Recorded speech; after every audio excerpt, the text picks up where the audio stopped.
বাংলাদেশের জার্সিতে লিটন কুমার দাসের ওয়ানডে অভিষেক হয় 2015 সালে, আর এখন 2025।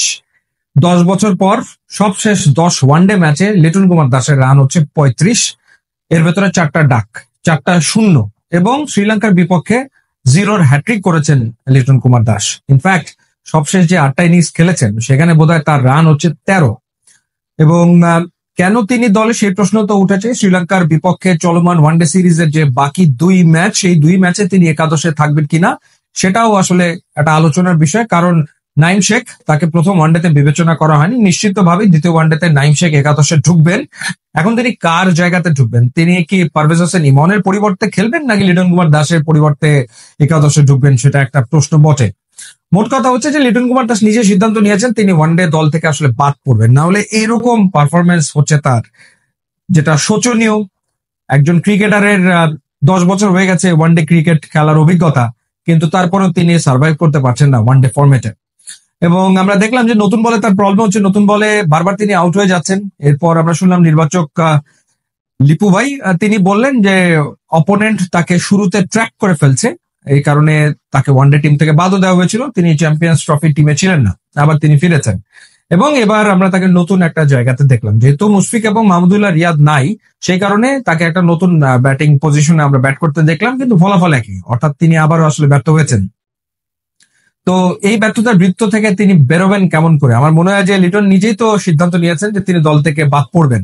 তো সেই ক্ষেত্রে ডোমেস্টিকে তাকে আসলে ফিরে আসতে হবে, বা এখানেই তাকে ক্রিকেট খেলে তাকে আবারও রান করতে হবে। কিন্তু ইন্টারেস্টিং ব্যাপার যে অন্য দেশে আমরা যেটা দেখি, যখন একজন প্লেয়ার অফ ফর্মে থাকে, ন্যাশনাল টিমের হয়ে রান করতে পারে না, তখন সে ছুটে যায় ডোমেস্টিক সার্কিটে, সেখানে গিয়ে সে লাগাতার খেলতে থাকে এবং সেখানে রান করার চেষ্টা করে, রান করে ফিরে আসে।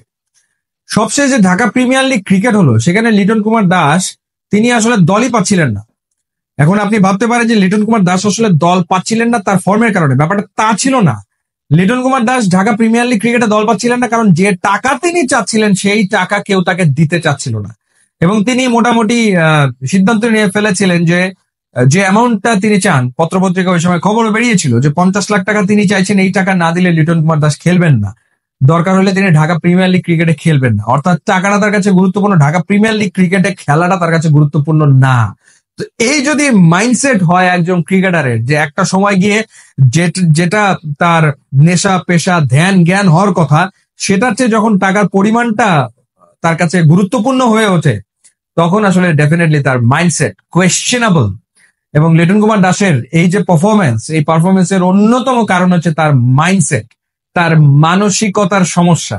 অনেকে বলবেন টেকনিক্যাল প্রবলেম, পা চলে না, মাথার পজিশন ঠিক নাই, হ্যান নাই, ত্যান নাই, রিড করতে পারে না, ওই পারে না, সেই পারে না। লিটন কুমার দাস রান করেছে, রান যে একেবারে করেনি তা না, রান করেছে। কিন্তু বর্তমান সময় তার প্রবলেম আমার কাছে মনে হয় মাইন্ডসেট, মানসিক প্রবলেম।